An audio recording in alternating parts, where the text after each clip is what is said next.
الحمد لله وحده والصلاة والسلام على من لا نبي بعده. أعوذ بالله من الشيطان الرجيم. بسم الله الرحمن الرحيم.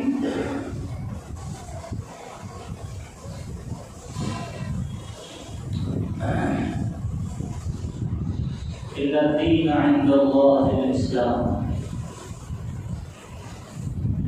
اللهم صل على سيدنا محمد وعلى آل سيدنا محمد وبارك وسلم.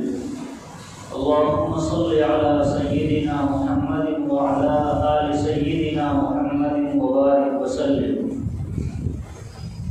اللهم صل على سيدنا محمد وعلى آل سيدنا محمد وبارك وسلم.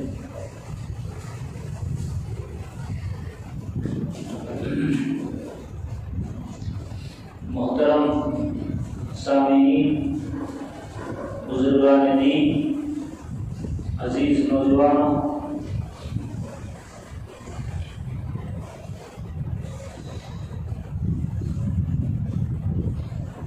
سید النبی صلی اللہ علیہ وسلم کا تذکرہ اور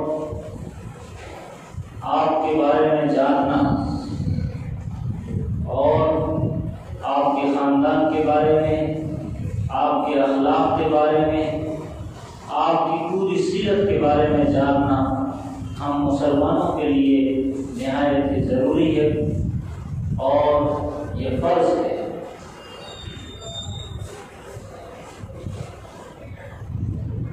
جو نبی ایک ایسے دور میں برپا کیے گئے جہاں عیسائیت نے دم توڑ دیا تھا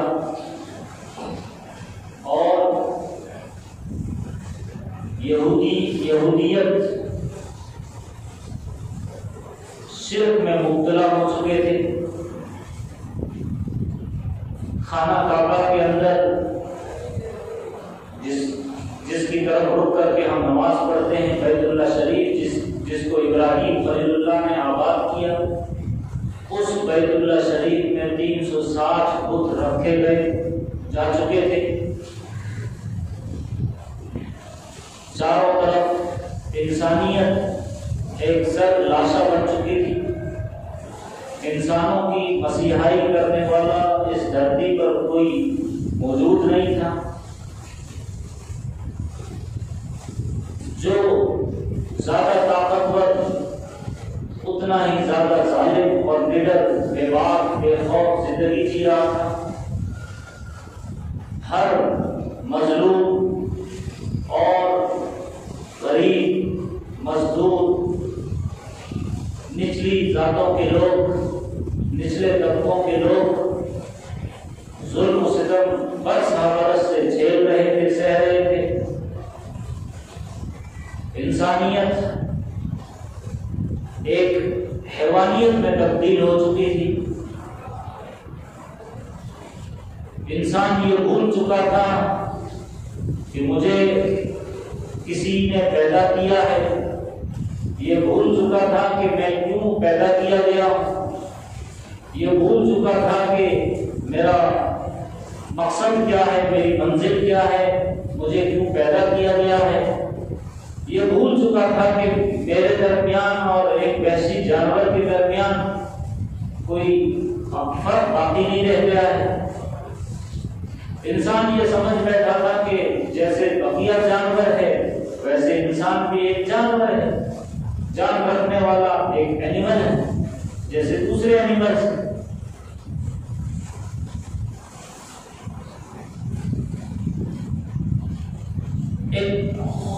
جس کو قرآن پاک نے اس دور کو جاہلیت کا دور کہا، ظہر الفساد فی البر والبحر، کہ خشکی اور تری میں کرپشن عام ہو چکا تھا۔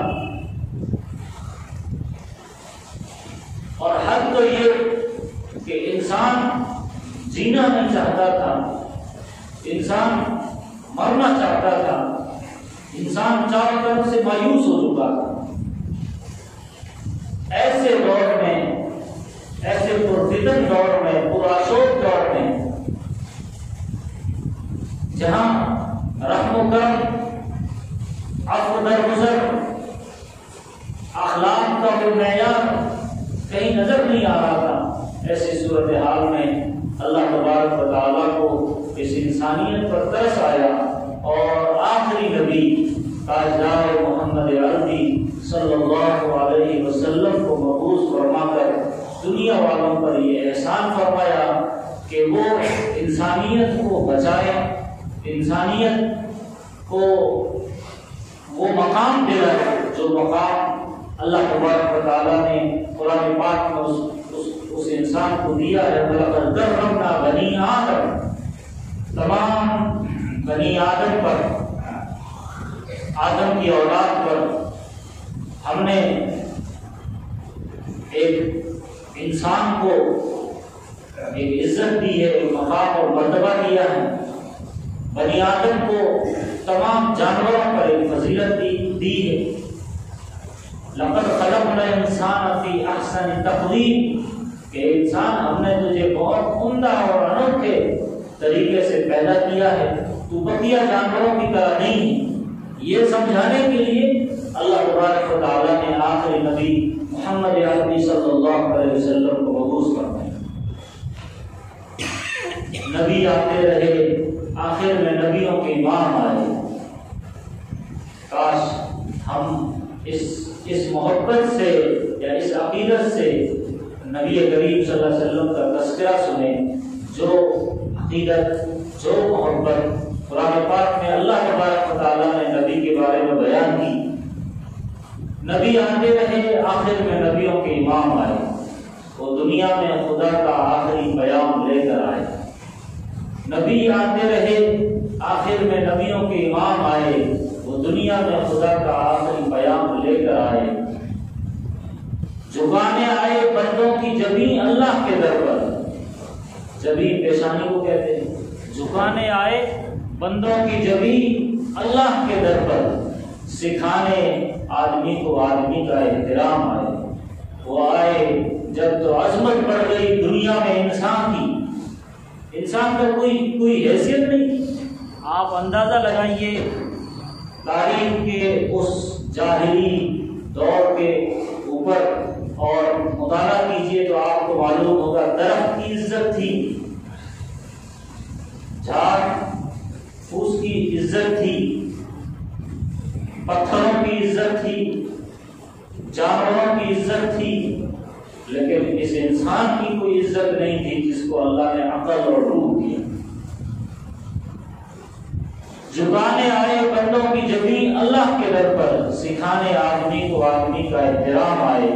وہ آئے جب تو عظمت بڑھ گئی دنیا میں انسان کی، یعنی آپ صلی اللہ علیہ وسلم دنیا میں تشریف لائے تو انسان کی عظمت بڑھ گئی۔ وہ آئے جب تو عظمت بڑھ گئی دنیا میں انسان کی، وہ آئے جب تو انسان کو فرشتوں کے سلام آئے۔ وہ آئے جب تو انسان کو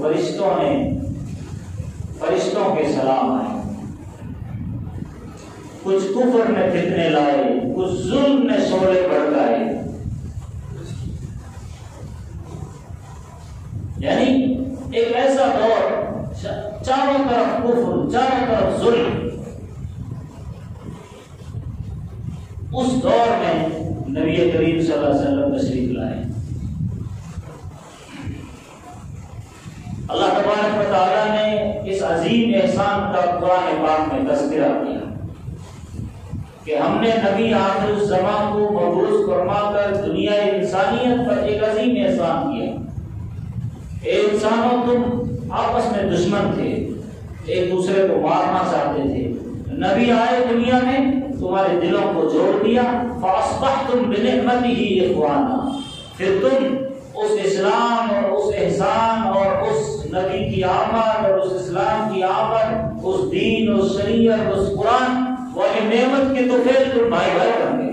فَأَصْبَحْتُمْ بِنِعْمَتِهِ إِخْوَانًا وَكُنْتُمْ عَلَى شَفَا حُفْرَةٍ مِّنَ النَّارِ فَأَنقَذَكُم مِّنْهَا، تم ہلاکت کے دہانے پر کھڑے تھے، جہنم کے کنارے کھڑے تھے، آگ میں کودنے والے تھے، آگ میں مرنے والے تھے، اپنا وجود برباد کرنے والے تھے، نبی دنیا میں آئے فَأَنْقَذَكُم مِّنْهَا، ایک رحمت کی رسی ڈال کر تم کو اس دلدل سے نکال کر بچائے، فَأَنْقَذَكُم مِّنْهَا۔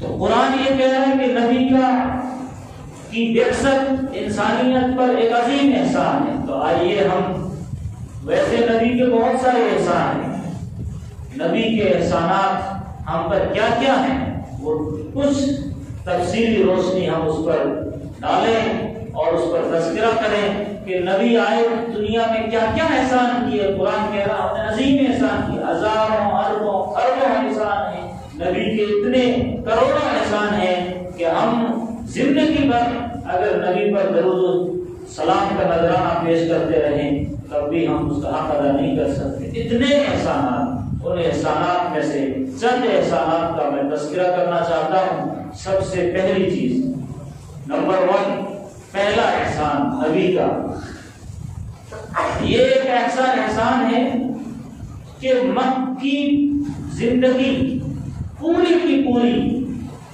اسی ایک احسان اور اسی ایک کام اور یہی وہ دولت اور یہی وہ چیز پر نبی نے اپنا گھر بار تن سب کچھ قربان کر دیا۔ صحابہ کرام نے ہر چیز برداشت کی ایک ایسے احسان کے لیے۔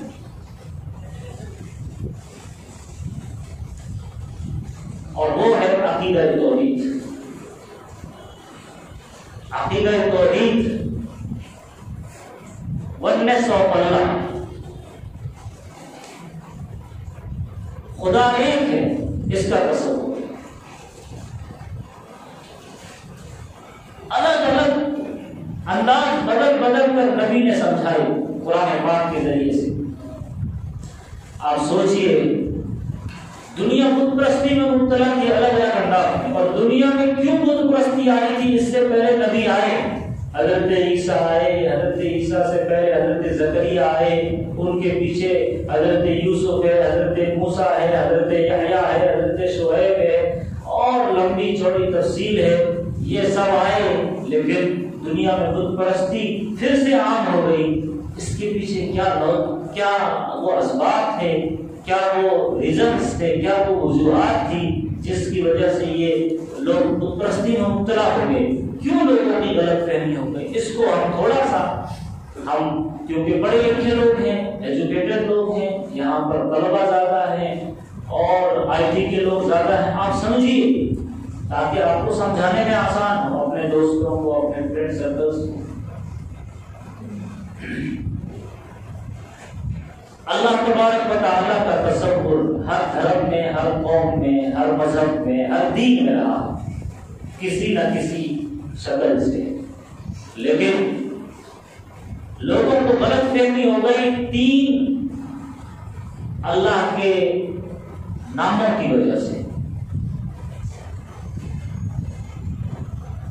یا اللہ کی 3 شکلوں کو لوگوں کے سامنے بیان کرنے کی وجہ سے۔ نمبر 1، لوگوں نے اللہ کو سمجھا مثال دے کر کسی صورت میں، کسی شکل میں کہ اللہ ایسا ہے۔ اللہ کی ذات کو اس کا اوتار سمجھیے یا اس کا روپ سمجھیے، کسی نے دیکھنے کی کوشش کی تو اصل ذات پیچھے رہ گئی، لوگ اسی روپ کی پوجا کرنے لگے۔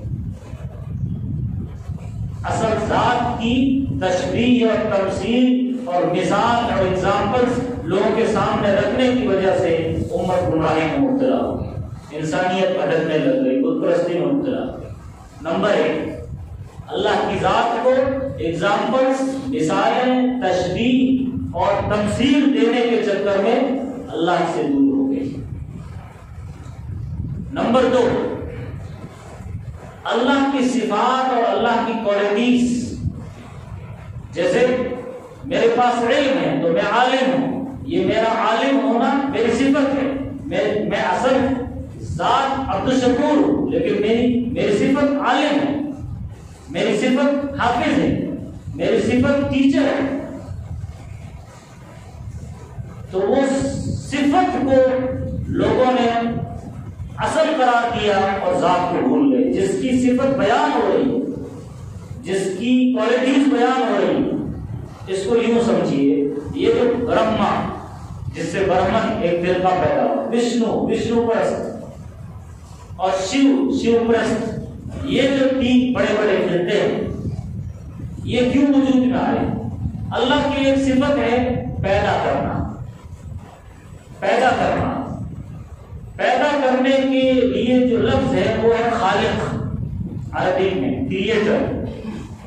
اب اس کو انہوں نے سمجھنے کی کوشش کی تو اس کے لیے سب سے زیادہ کیا لگتی ہے؟ طاقت۔ تو اب آپ دیکھیں گے ان کے کچھ خدا ایسے ہیں جن کے ہاتھ بنائے ہوئے، یعنی اللہ کی اس تخلیق والی اور قدرت والی صفت کو انہوں نے ہاتھ کے ساتھ لوگوں کو سمجھانے کی کوشش کی۔ اب آپ دیکھیں کہ بہت سارے خدا ایسے ہیں، کچھ مورتی جس کے چند ہاتھ ہیں، ایک ہاتھ نہیں، بہت بڑی طاقت کا والی تو چند ہاتھ بنا دیے۔ بعض جگہ آپ دیکھیں گے کہ اللہ کی صفت قدرت کو سمجھانے کے لیے، اب طاقت اور قدرت اس کو سمجھانے کے لیے ہاتھی کی شکل دے دی۔ ہاتھی سب سے بڑا طاقتور ہے۔ تو اللہ کی صفات کی وجہ سے ذات کو الگ کر دیا، صفات ہی کو سب کچھ بیٹھے سمجھ بیٹھے،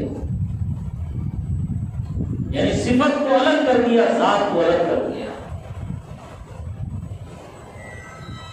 اسی طریقے سے اللہ خیر بھی وجود میں لاتا ہے، شر بھی وجود میں لاتا ہے، یعنی دنیا میں جو کچھ اچھا ہوتا ہے وہ بھی اللہ کی طرف سے، برا ہوتا ہے وہ بھی اللہ کی طرف سے۔ ہمارا یہ عقیدہ ہے، خیر اور شر اللہ کی طرف سے۔ اب لوگوں کو غلط فہمی ہو گئی، خیر کا مالک یزدان اور شر کا مالک اہرمن۔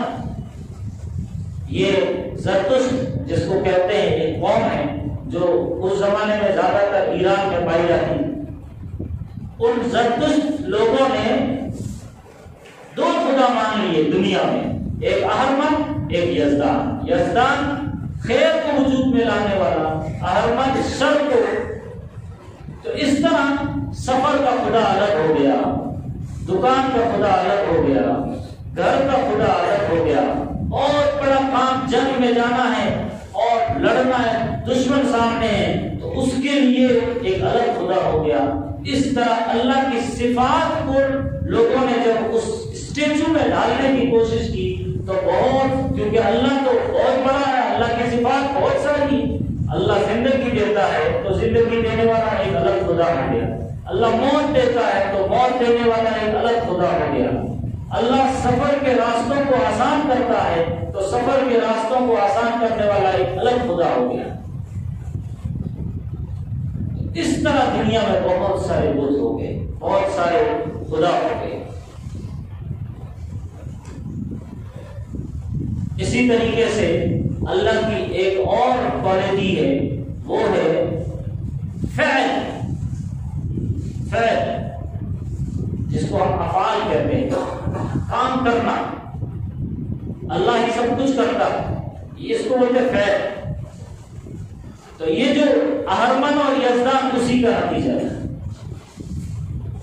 اہرمن اور یزدان جو خدا بنے وہ فعل، اللہ کی صفت فعل کو انہوں نے ایک اسٹیچو کے شکل میں لوگوں کے سامنے ظاہر کیا۔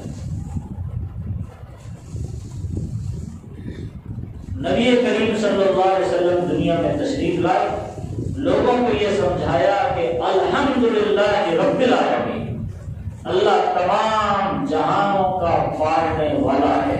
تمام جہانوں کا مطلب کیا ہوا؟ ماں کے پیٹ میں ایک جہاں ہے، اس کو بھی پالنے والا اللہ ہے، کوئی اور خدا نہیں ہے کہ اللہ نے یہ کام کسی اور کو دیا۔ اللہ سمندر کے اندر بھی پالتا ہے مچھلیوں کو، کیڑوں مکوڑوں کو، وہاں ایسا نہیں کہ کوئی اور پالتا ہے۔ تمام جہانوں کو موت بھی اللہ دیتا ہے، موت کے بعد کیا ہونا ہے وہ اس وقت کا سارا منظر بھی اللہ کے ہاتھ میں۔ جتنے بھی دنیا میں عالم ہیں، انسان کا وجود، انسان کا دماغ، انسان کے کام، انسان کی فیکٹری، انسان کی اسکول، انسان کی کالجز، یہاں جو کچھ تصرفات دنیا میں نظر آ رہے ہیں سب کا خالق اور مالک اور رب اللہ اکیلا ہے۔ ایسا نہیں کہ اللہ کو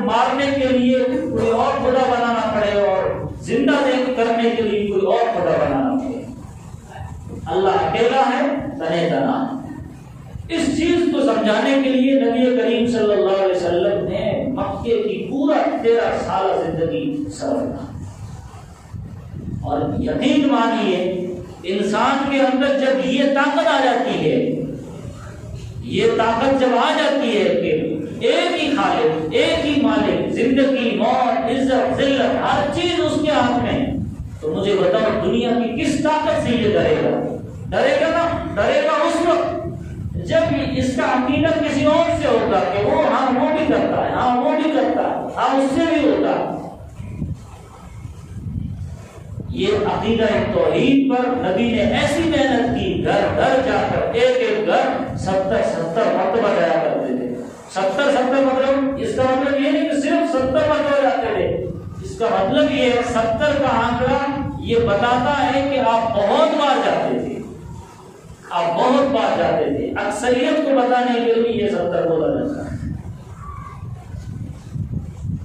اس کے لیے آپ نے کیا کچھ تکلیفیں برداشت نہیں کی۔ آپ نماز میں کھڑے ہیں، آپ کی پیٹھ پر اونٹ کی اوزری رکھی گئی، آپ نے برداشت کیا۔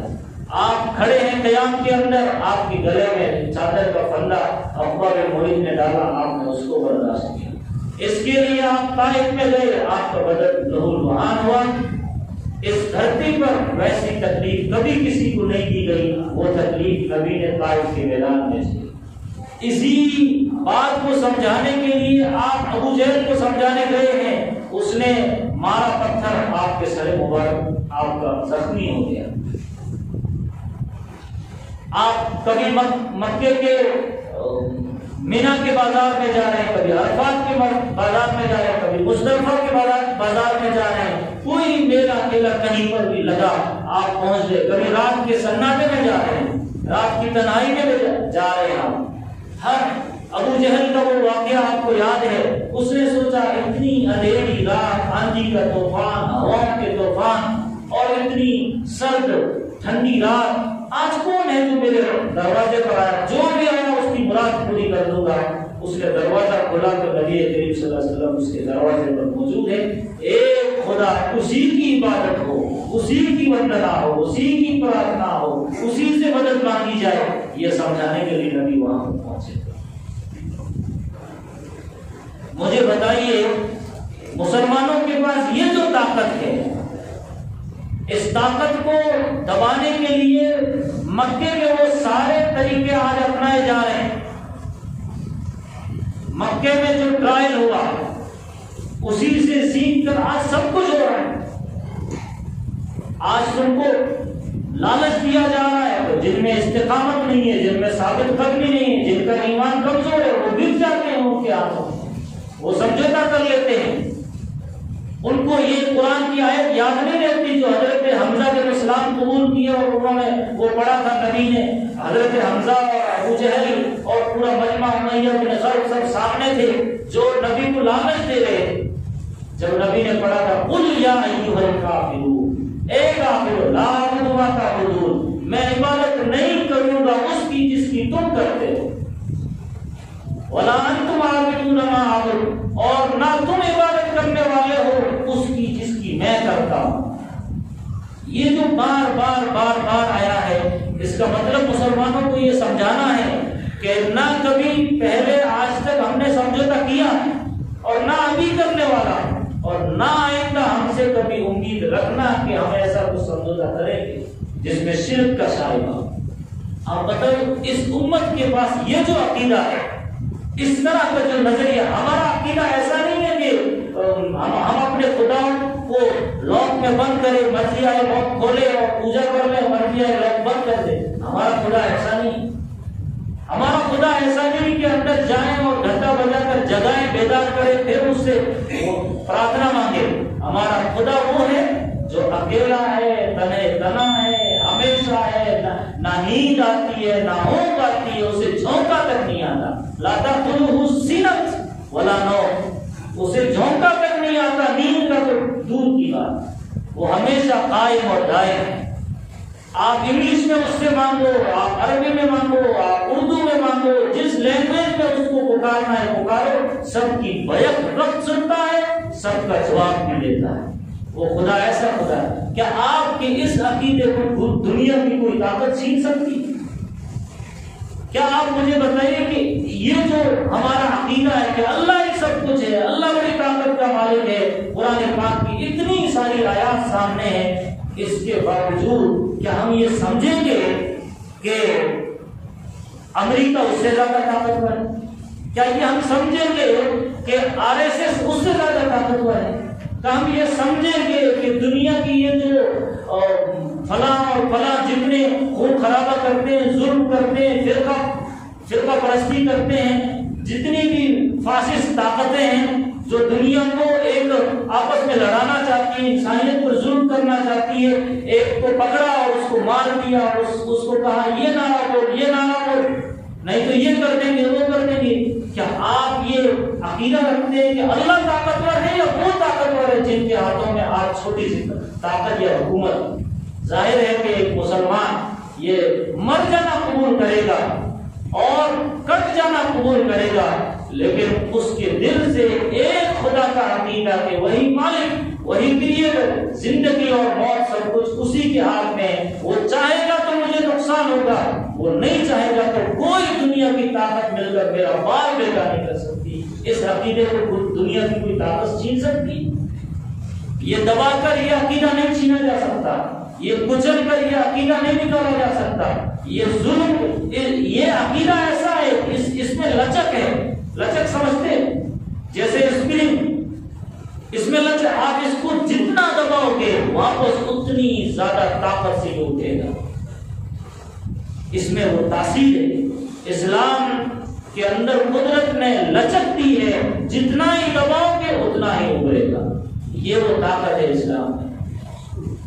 اس طاقت کو اور اس عقیدے کو، اس توحید والے کانسیپٹ کو نبی نے مکے کی پوری 13 سالہ زندگی میں سمجھانے کی کوشش کی. یہ آ جائے تو پھر دنیا کی طاقت ہے.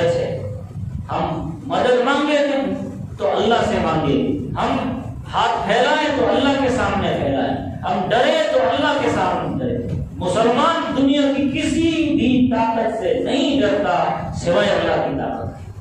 لا تخف احدا سوى الله، لا تحتمل احدا سوى الله، لا ترجو احدا سوى الله، لا وکل الحوائج الى الله.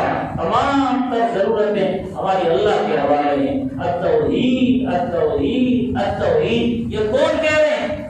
غوث اعظم شیخ عبد القادر جیلانی رحمۃ اللہ علیہ، جن کو ہم بڑے عزت اور احترام سے پکارتے ہیں، وہ کہہ رہے ہیں.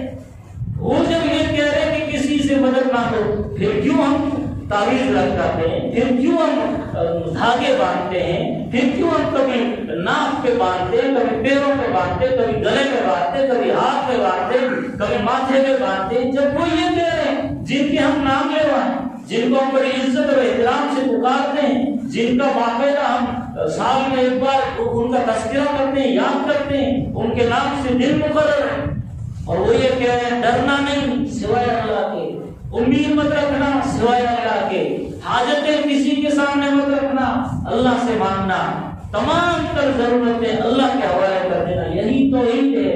اور جس دن یہ توحید سمجھ میں آ گئی، یہ پھر دنیا کی کسی طاقت سے نہیں گھبرائے گا، نہیں ڈرے گا.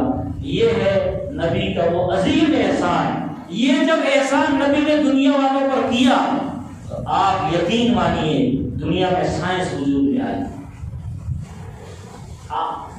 جس کو میں خدا مانوں، جس کے سامنے میں سر ٹیکوں، ایک درخت، ایک گوبر، ایک پہاڑ کی چٹان یا سورج یا چاند، جس کو میں پوجوں، میں اس پر ریسرچ کیسے کر سکتا ہوں خدا پر؟ وہ تو نبی نے پردہ ہٹایا کہ یہ کریشن ہے، اس کو خدا نے پیدا کیا ہے، یہ تمہارے لیے پیدا کی گئی ہے. یہ نبی نے سمجھا ہے چاند تمہارے لیے، سورج تمہارے لیے، درخت تمہارے لیے، دنیا کی ہر چیز تمہارے لیے. تب ریسرچ شروع ہوا، تب دنیا کو سمجھ میں آیا ہاں یہ سائنس تو حضرت آدم سے شروع ہوئی ہے، یہ سائنس تو حضرت آدم سے شروع ہوئی. وَإِذْ قَالَ رَبُّكَ لِلْمَلَائِكَةِ إِنِّي جَاعِلٌ فِي الْأَرْضِ خَلِيفَةً، وہاں سے شروع ہوئی. تو نبی کا یہ عظیم احسان ہے عقیدہ توحید. عقیدہ توحید ایک اللہ، اس کو سمجھ لیجئے، اور اس کے آگے جو اور چند بڑے بڑے احسانات ہیں انشاءاللہ ہم اگلے جمعے بیان کریں گے۔ اللہ مجھے آپ سب کو اللہ کی ذات پر کامل یقین، کامل ایمان، کامل توکل، کامل اعتماد یہ لانے کی ہمیں رات دن محنت کرنے کی توفیق عطا فرمائے، اور اپنے ایمان کو مضبوط سے مضبوط تر بنانے کی ہمیں اللہ توفیق عطا فرمائے۔ وآخر دعوانا الحمدللہ۔